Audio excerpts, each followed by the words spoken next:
Hello everybody, welcome back. I just wanted to do a real quick rundown of the mid-patch updates for 12.5b.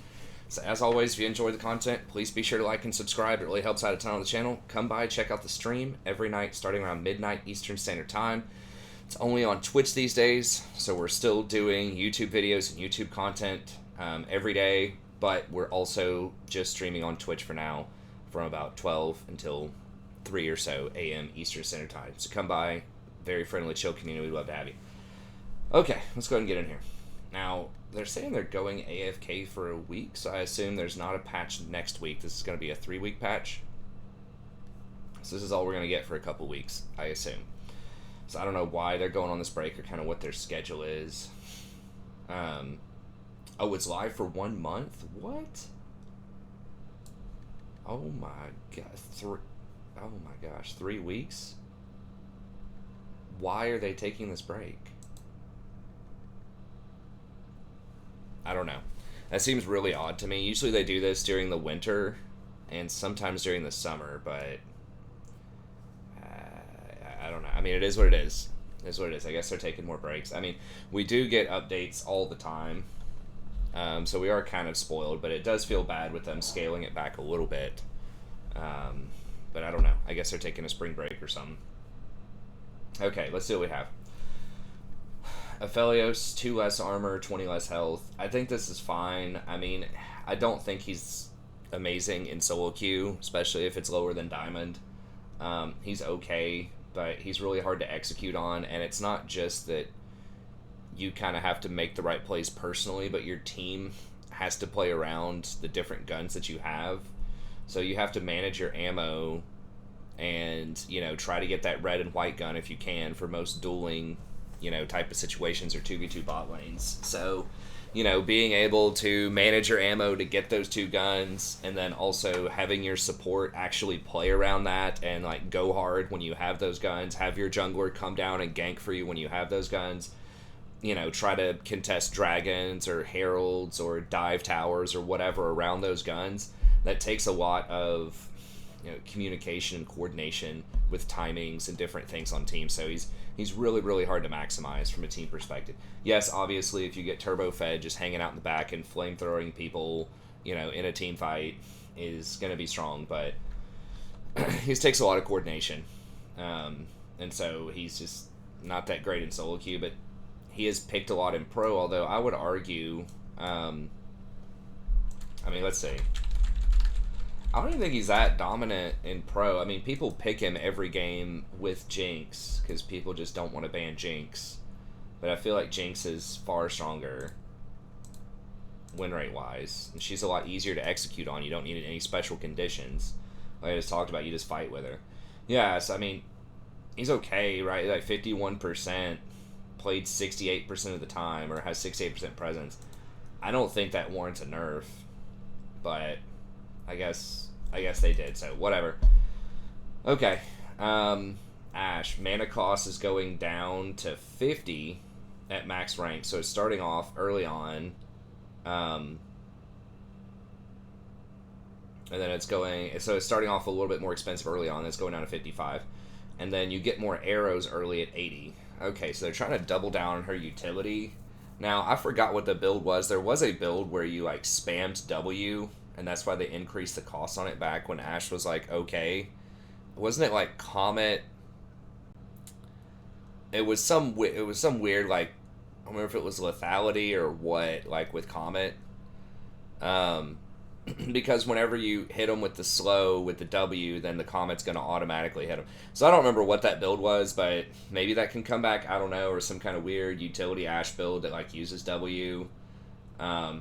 This is good. I mean, Ashe is a relatively unique and interesting champion. She has, you know, good vision control. She's got great initiation. She's one of the few champs that, you know, has really solid initiation from the ADC role. So she's okay. But yeah, she's in a horrible place. So I don't know. It's going to depend on how much this utility matters because her overall damage is still a lot lower than many of the other mainstream ADCs right now. So we'll see. Now, maybe she's pretty good against enchanters, though, because if you pair this together with a CC bottom lane, maybe you can actually kill the Soraka or the Sona or whatever before they wake up from the CC. If you have like Nautilus plus Ashe or Leona plus Ashe, so maybe that could become a decent answer to those types of champs. I'm not sure, but overall, I think that's interesting to buff her. Draven getting a little extra AD. This probably doesn't matter, although I will say that base AD does matter on Draven more than a lot of champs, just because those axes early on have a really high percentage of total AD. So this will let him do more damage, but I don't think it's gonna reposition him much of that. He's just kind of outdated and just doesn't really work super well with the current itemization that's out there for most ADCs. I mean, maybe people could lean into his early game more and go for something like lethality. That might be a better plan. I don't know what you would get with that. I don't remember if people were getting the claw or not. It seems probably not that great on him. Prowler's Claw. Maybe the where you hit him twice and you get the shield and the movement speed. I forgot the name of that one. It's just bouncing off the tip of my tongue here, but maybe people can go with that. So I don't know. Maybe this will encourage more lethality type of build, because I do think you need the snowball, you need the gold to make him work, because he just doesn't do a lot in team fights. You know, he doesn't have any AoE abilities. He has to push, which can potentially make him vulnerable to ganks. It's telegraphed where he's going to be to catch the axes. So, you know, that leaves him open to skill shots. So, I don't know. He's okay, but sure, that'll probably help him out a little bit. Jinx, 20 extra cost at all ranks. So early on, that's going to make it more expensive to push with rockets. Is that really going to make a big difference? You know, if you use the rockets 10 times in the laning phase, you know, you might be down 30 mana on average or something before your first back. Is that going to make a huge difference? Probably not. I would say probably not, but maybe. It's still the same later on in the game, and this is what you max first, so it's really just the first 10 minutes or so where this might be relevant. Like, maybe you run out of mana and you can't, an enemy can expose that and like engage on you like right before you're trying to get your back in or something. I don't think it's going to matter that much. And then the Fishbone's range, so they are nerfing the range by 20 early game, but it's still the obnoxious 200 extra range late game. And they're not nerfing lethal tempo or rapid fire cannon. Rapid fire doesn't need a nerf, but like lethal tempo plus rapid fire plus Fishbones is like 1,000 range on something with her late game. So I think that's not enough. I mean, at least they're looking at her. Again, they're trying to hit her early game a little bit, sort of like with the Felios, I guess. But they really need to nerf the range like 50 off the top. It needs to be 150 or something max. Like, that would be a good start. Or nerf lethal tempo and just make it only attack speed and not range anymore. I don't know why they changed that to begin with. Or give it something else, like some kind of ramping on hit damage, or I don't know, just something that's not range. Range is just way too strong for champions that already have a lot of range. So, anyways, or they could nerf like her rocket AD ratio. That's something that a couple of these stealth buffs that are not stealth, but buffs that they gave her before lethal tempo, which made her really strong, was she got a lot more value out of attack speed. So I think her Fishbones, I don't remember exactly what it was, but she basically got more attack speed, and I think she got a bigger benefit from AD or crit or something with Fishbones. But they buffed the rockets 2 or 3 different times. So that's what they're going to have to revert some of that if they're not going to nerf lethal tempo. Okay, and then I think they should just nerf lethal tempo. Like I said, just take the range off of it and do something else. It's just too strong. At least for range champions. Maybe for melee they can still give a little bit of range. I don't know. But for range champs, I think it's too big. Okay, AD growth. Okay, it's not going to matter. Like, he's horrible late game, man. Like, they need to double down on his early game if that's what they're going to do. Or just give him 25 range or something. Just forget the idea of having a 500 range gunslinger. Or, like, just make his mana cost just non-existent, basically. Or, you know, just something. Lower his cooldown so he can actually dash around. It's like, they need to make his early game better and just make him more of a spellcaster AD, I think. Like, just giving him a little bit of extra growth, I don't think is going to matter.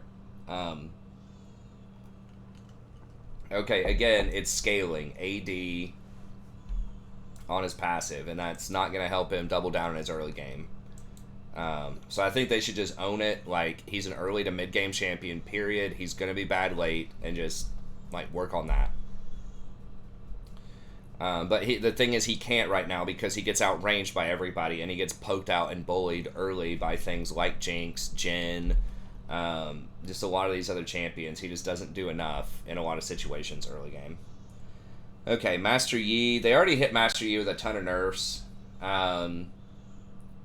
So his cooldown, they moved his cooldown to be a lot higher at 100 early on. Wuju style is a little bit less true damage. Alpha Strike is a little bit less scaling. Bonus damage from critical strikes is down. And then the on-hit damage is down on Alpha Strike. So, and his base health is down. Okay. And then now they're doing his true damage is back up again a little bit. So they reverted that, and then they reverted the R. So they've like changed this around like 2 or 3 times within a 2-week period. I don't know. He's probably all right. I mean, he's just really hard to deal with late game. He's just like the quintessential absolute worthless in the early game unless you get super fed, and then almost impossible to deal with late game. Unless your team is very coordinated with a lot of CC. So, I guess that's fine. I'm okay if Master Yi's not meta. Like, he's just an obnoxious champion that just... It just feels really bad in solo queue when he snowballs off of every other lane. You know, and he's got like 7 kills or something, and then you're coming out of lane, and you're like, alright, I did pretty well, I got like a couple of kills, and I'm up 30 CS, and then Master Yi's got 5 kills, so I just can't play this game, right? Like, that's the problem with a lot of these extreme champions, is it can potentially take a lot of agency away from single players, because they snowball too hard, they hard carry the rest of their team too much, and I just think it leads to a lot of unfun, non-interactive games in the mid-game where someone otherwise should be doing pretty well. Now, I'm not saying we have to all in on lane kingdom. If you win lane, you should always win game. Obviously, that's not true, but it just feels like there are some champions where if they get too far ahead and you haven't had a chance to interact with them, then it's too difficult to interact with them late game in a meaningful way. And I think Master Yi is one of the primary offenders of that at Platinum and lower. So again, he's very hit or miss, right? Like, I don't ban him just because if he doesn't do that, if he doesn't go off, then he's worthless, right? But I don't know. I just don't like those black and white worthless or OP type of champs. I don't like that binary choice. But anyways, sure, he's nerfed. Rise, another one that a lot of people scratching their heads about in solo queue. I know there's people that don't like that the game is balanced around pro to some extent, right? And they'll say, oh, I try to play Rise in solo queue, and you know they've nerfed it because he's too good in pro. It's like, the reason that there's a couple reasons why they balance around pro a lot of the time, right? Number one is that's what a lot of people watch. That's like the esport, that's the spectatorship of the game. That's where a lot of people get their inspiration, you know, for like what to play in solo queue and all that kind of stuff. So a lot of people do watch the esports, but also that is taking the champion to its extreme, and that's at the highest levels of play, and that's where the numbers really matter the most, because a lot of pros will have very similar ballpark mechanics, right? They'll be like 99%.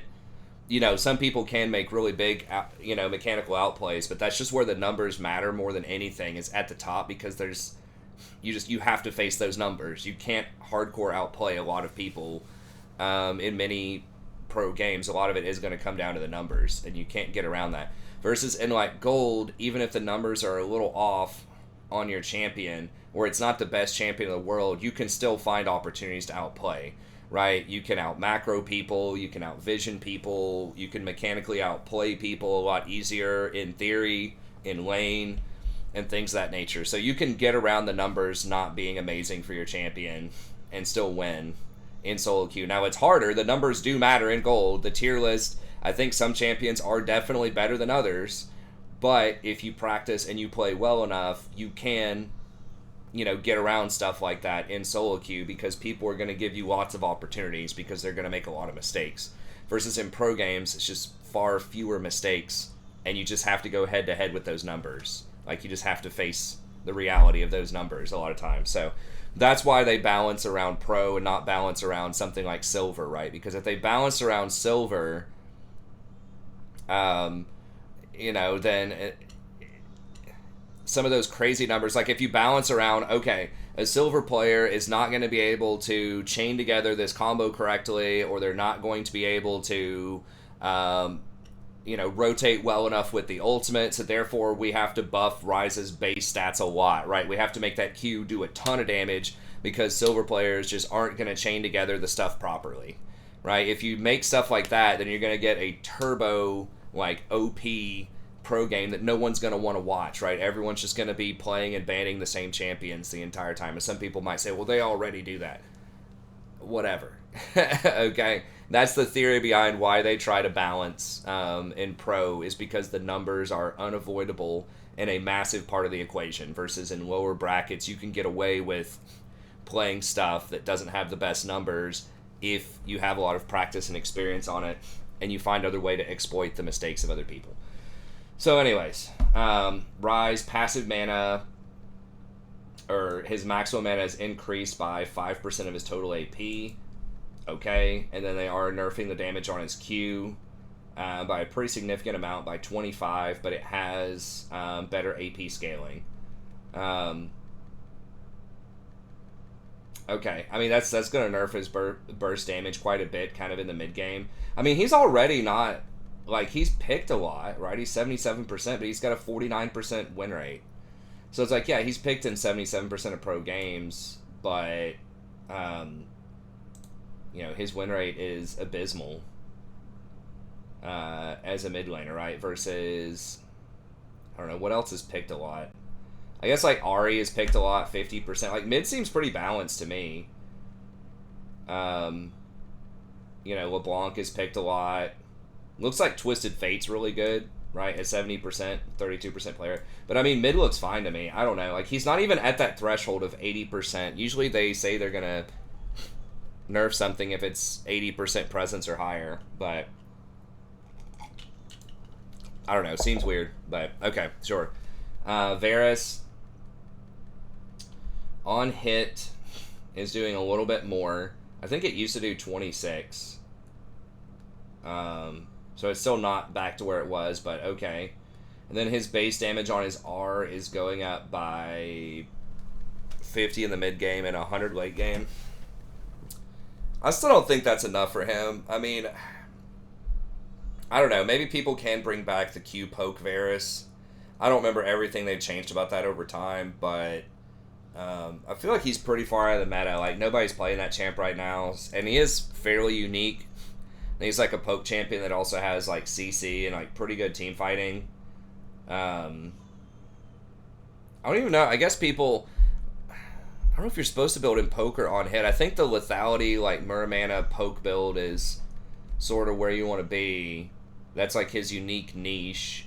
But I don't know, maybe you could do the on hit. He's just been a very confused champion where it's like you can go on hit or you can go poke. And usually when he's in the meta, it's the poke version that's the dominant force. But they did buff Blatherer and King. I mean, maybe like, but there's not like a really good, I mean, I guess there's Kraken, but that's a crit on hit damage thing. There's not really a good like mythic that's for on hit non-crit people. Crit's not that great on him. Crit doesn't work with his R. Crit doesn't work with his Q.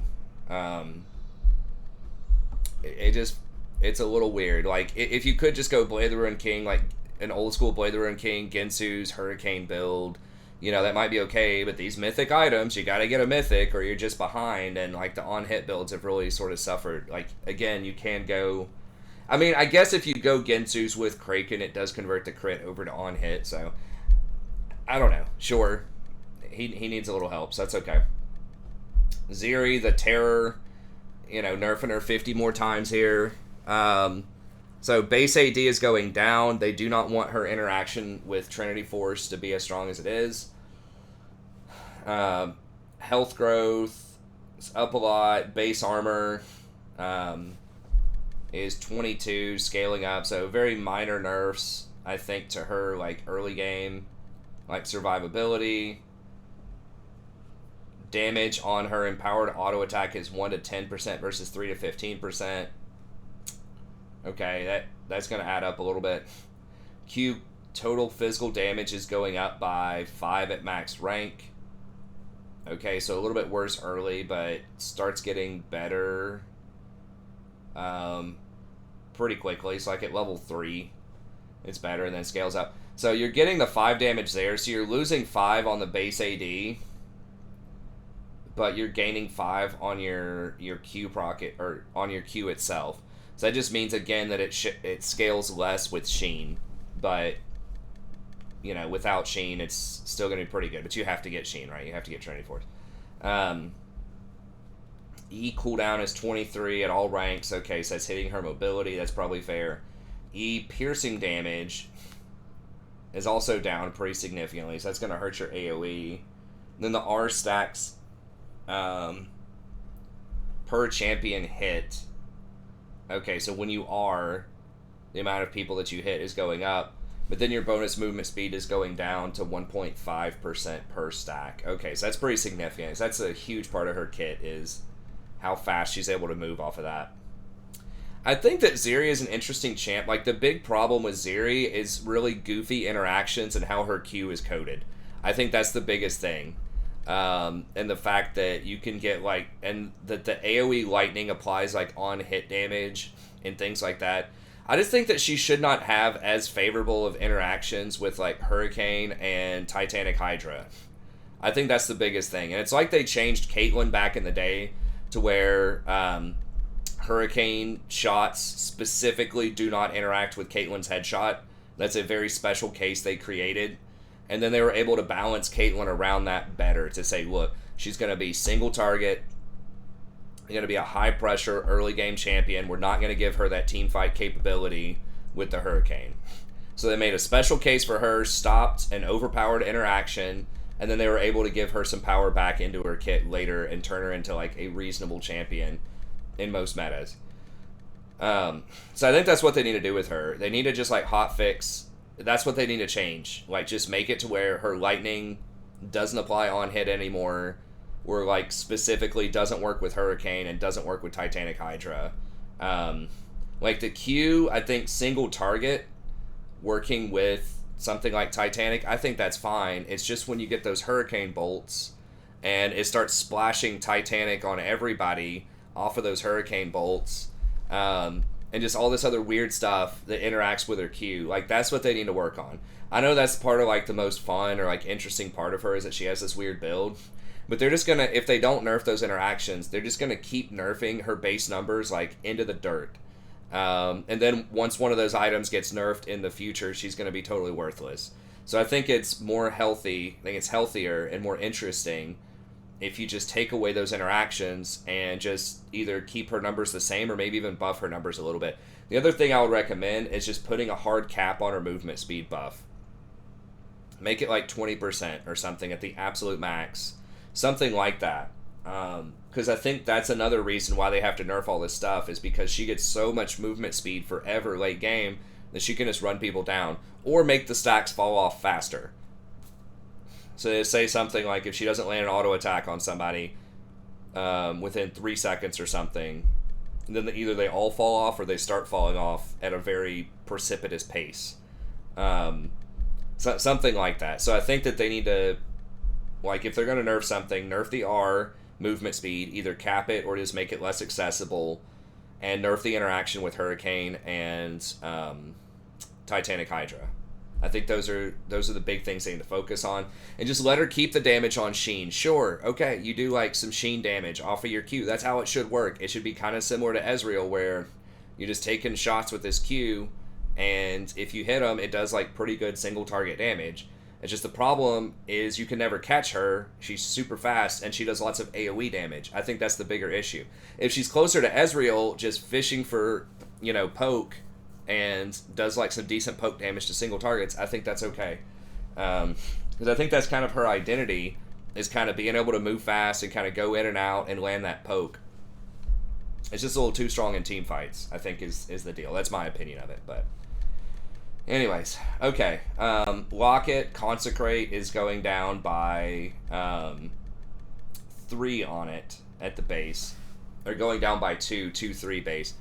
I mean, that does matter, for sure. That's basically everyone in a team fight is losing 2 armor and 2 magic resist, so they're losing 76 gold per person in a team fight, including you, so right. So that would be, what, I don't know, 300 something, 375 gold, or something like that, so that's pretty significant. And then, the shield amount is down a lot early game. So it's down to 200 or 230. Or 200 from 230. So in the mid game, I don't know exact numbers on this, but if it was going to be like the average between those two, what's that? 300 something, 310 maybe. So in the mid game, you might lose like, I don't know, 15 or 20 shield per person. Is that like a super big deal? Probably not. I mean, a lot of the shield does go to waste on a lot of people in the team fight. Like usually you're using that to protect 1 or maybe 2 people from getting blown up. So like 15 or 20 shield is not that bad. Where it's really going to hurt is if there's like a massive AoE, like Kennon's got a 5-person ult going or something like that, and you shield, and then all of a sudden that 20 turns into 100 shield that's knocked off because it's being denied from 5 different people. That's where it could add up. So I think it'll probably still be standard. Tanks are still going to be the meta, in high elo especially. More people might switch over to the, I always forget the name of it, the damage amplification one, the Even Shroud. So more people might try that out a little bit more. I think it's already like pretty decent on a lot of those champs. Just kind of depends on if you want damage or if you want a little bit of extra protection. But I think now, you know, people might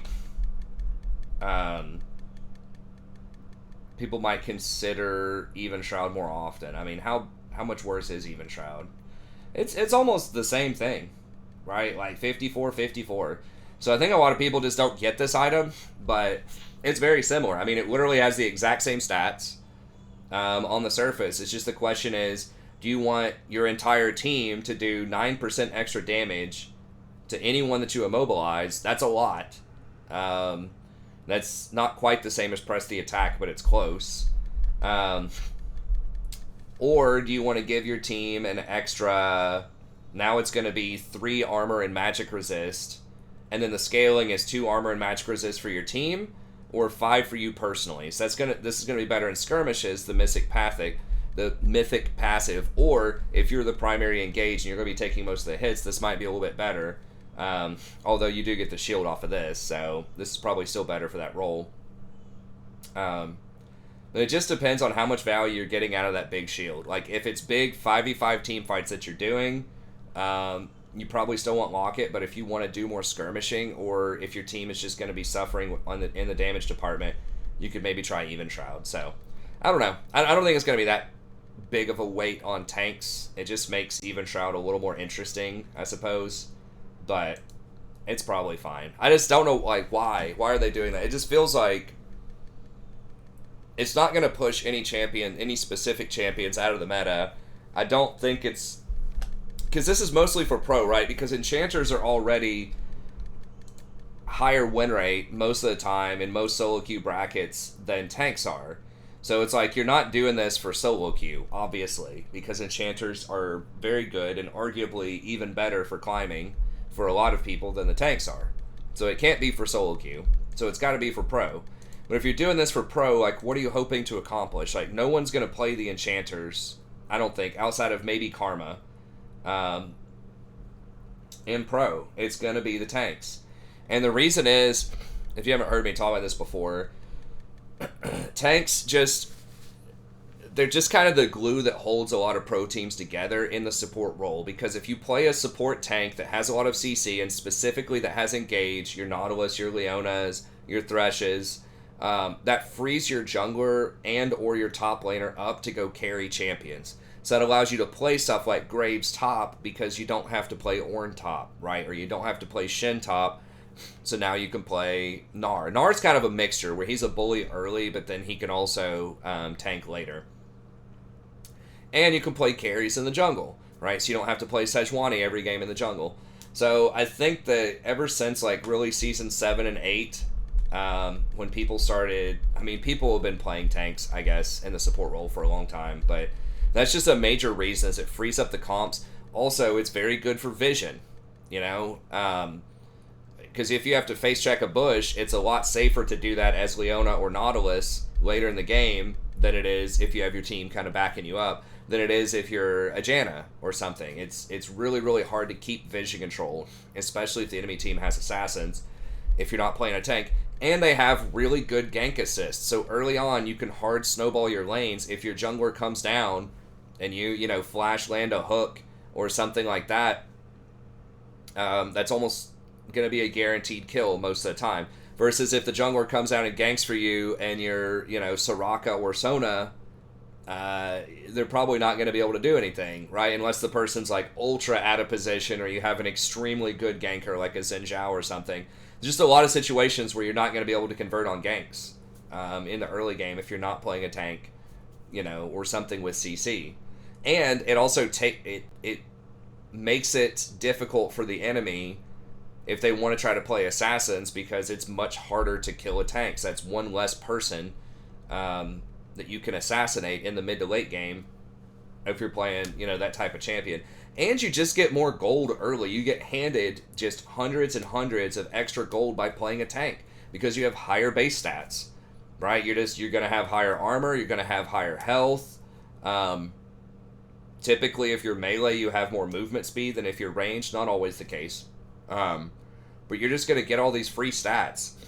So if you're getting, you know, 10 extra armor early on, that's 200 gold worth of value. You're getting 50 extra health, that's another like 125 gold value.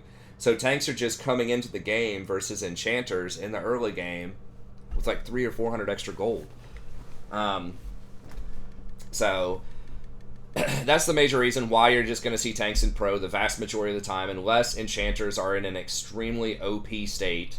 And I mean, Moonstone is very strong, but the fact that they nerfed Ardent Censer and Staff of Flowing Water to where they don't have ability haste on them makes it really difficult to get traditional enchanter items and have the cooldown reduction. Because the cooldown reduction is historically been one of the major advantages of enchanters over tanks, is most of the time in a lot of metas, tanks did not have access to a lot of cooldown reduction. So they had good CC, but they, you know, Locket didn't used to have cooldown reduction on it, and there were several other items that were kind of go-to items that didn't have cooldown reduction on them. In the past, you know, if you're going Moby Boots or Ninja Tabbies or whatever, those don't have cooldown reduction.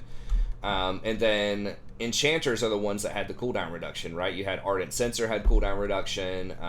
You know, all of the enchanter items, that was a hallmark of part of their scaling is it's like they don't have as much CC, but they have a lot of heals and shields, and they can cast them, you know, maybe 25 or 30% more often than the tanks can. So the tanks were all in on hitting that one hook, getting that big engage, but having longer cooldowns, having less access to ability haste. So they were much more high risk, high reward type of champions. And people still played them in pro. But now you've got Locket, which also gives you 20% ability haste. You got ability haste on everything these days, right? You can get 20% off of Locket, 20% off of Zeke's, or whatever. So it's just everywhere. And then you have runes, like Ulti Hunter, you know, which allows you to have an extra 25% ability haste on your ult. So the CDR is at parity or even better in some cases than enchanters. If they go Ardent Censer, it doesn't have ability haste on it. So there's been a lot of that has been neutralized over time. So they've tried to compensate for that by making Moonstone just like turbo OP, basically, in solo queue especially. But in pro, it's just going to be tanks the vast majority of the time. Rakan is kind of an interesting case because he's an engaged champ that can get some of those utility items like the Shurelya's, like the Putrefier and stuff like that. But I don't want to go too far down that rabbit hole. But anyways, my whole point with that digression is I don't understand what they're hoping to accomplish, because the tanks are still going to be there with that locket change. Like, if they're trying to move enchanters into the meta, if they want to do that, they need to specifically buff Ardent Censer and Staff of Flowing Water, and probably nerf Moonstone. Like, they need to make enchanters utility champions again. Give them unique utility and say, look, we don't have the engage, but we're going to have a bunch of other cool items that can do useful things, like Mikhail's, like Redemption, that type of thing. So we'll see if that's really what they want to do. I will say, for the most part, I think a lot of pro players and a lot of even some support mains, but especially non-support mains, don't really like enchanters that much. So, like, people don't want to see the Season 7 farm it out, Janna versus Lulu, just scale with Jinx until 30 minutes and win the game type of stuff. Like, they want to see more action. They want to see that high risk, high reward, that crazy, flash engage, like that type of stuff. I think is more fun for a lot of people involved. I will say, I do like enchanters and things like that, and I don't mind watching enchanters. I think they're fun. But I'm just saying, from a gameplay design, I think they're totally cool with enchanters not being in the meta in pro. And, anytime they're in a solo lane, they're definitely kicked out really fast. But even in, like, the bot lane, people just don't want to see that, I think, a lot of the time. And so that's just why it's weird to me, because it's not nerfing any specific champion. Like, if they want to nerf Nautilus, if they're like, you know what, Nautilus is too consistent right now, we're going to nerf him, I think that would make more sense than nerfing, like, just Locket, which hits all tanks, which just basically means supports are weaker in pro. And again, I don't think they're too far over the top in pro. They're, like, balanced, in my opinion. But anyways, it is what it is. I don't think it's going to matter, like, that much for solo queue. I think you do have, other options if you want on the tanks. It'll probably be fine. And that's pretty much it. I didn't do, like, an official patch notes video. I just did the support tier list. And maybe I'll do the ADC tier list, since this is lasting, like, a whole patch. Maybe I'll do, a tier list for each role. But yeah, I don't think the rest of this has really had that much impact, at least on solo queue. Like, I haven't seen it, in the last week, any of this stuff. Like, I haven't even played against the Seraphine. So I don't know. I think a lot of this stuff just didn't really matter. It was kind of interesting. I have seen less Zens, and Zen does seem a little bit weaker. But this item, this is what they really need to nerf. Like, this is one of the huge problematic items, I think, in the game right now. It's just, it's way too good.